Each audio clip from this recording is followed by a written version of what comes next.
Good afternoon. This is going to be the first of two parts I'm doing today. The next one will come this evening, but today's is part 3 of the 12-part opponent video series for 2016.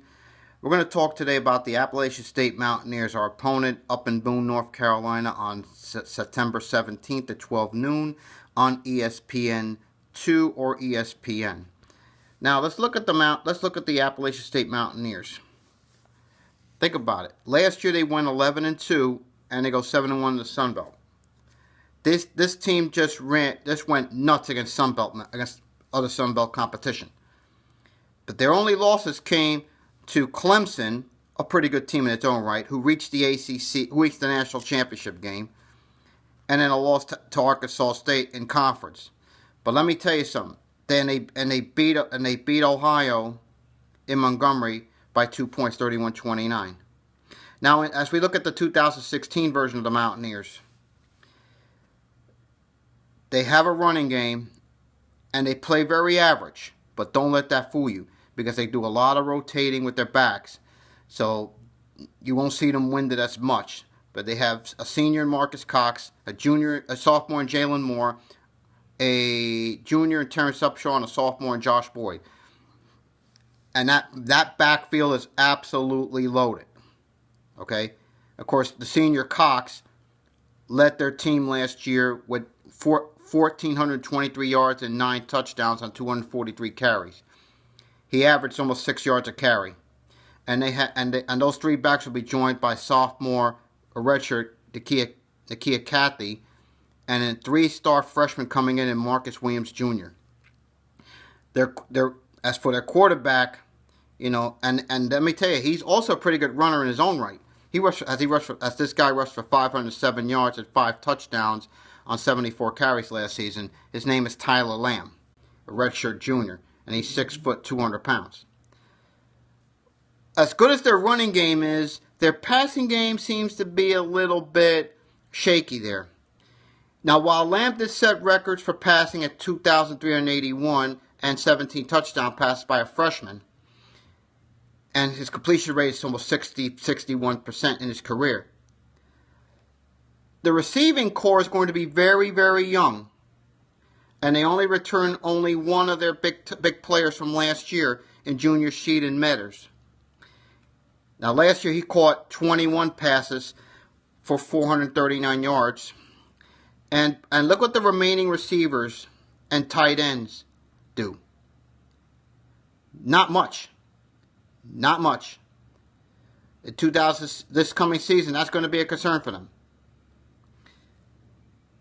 But this is still a team we're going to have to be worried about on 9/17 up there. That game's already a sellout up in Boone, North Carolina. It's the biggest game in the history of that school. So we're going to have to be ready to play this game. Now, when you look at their defense, they get 4 of their 5 leading tacklers back in 16. And there's several experienced players on there too. Of course, their ends are going to be led by Nate Norwood and Owade Dada. And those two seniors combined for 12.5 tackles for loss and 7 sacks last year. The linebacking core is very experienced as well. Eric Boggs and John Law. But here's what they do. They're out of a 3-4, and they have 17 tackles for loss, 8 sacks, and 5 interceptions last season, combined with Law and Boggs. But see, what they do with the 3-4, and we tried to do this with Al and D, and that was a disaster. Their 3-4 is heavily placed on the nose tackles. And they have 2 seniors coming back at that spot in Tyson Fernandez and Darian Small. Now understand something. This team will win the Sun Belt. This team could win 10 games, maybe 11. However, when we go up there on September 17th, I think we're going to have too much talent. I think we're going to have too much experience. Yes, it will be tested early, but at the same time, we should win comfortably.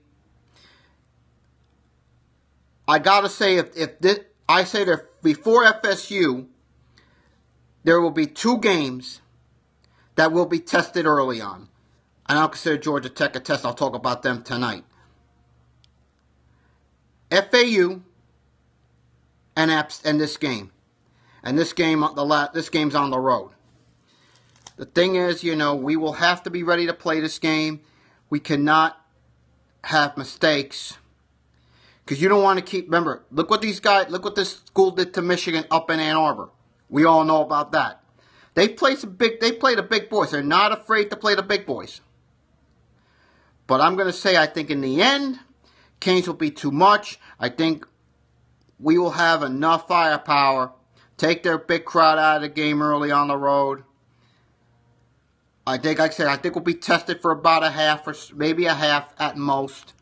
Maybe a little into the third, but other than that, too much, like I said, too much experience, too much firepower, too much talent. Canes should win this game comfortably.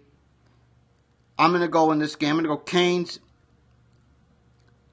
37, App State 17. That's going to be the number I'm going with. So I'll be back later on this evening, and I'll talk about our first ACC opponent, the Georgia Tech Yellow Jackets, on October 1st off the bye week. Talk to you tonight.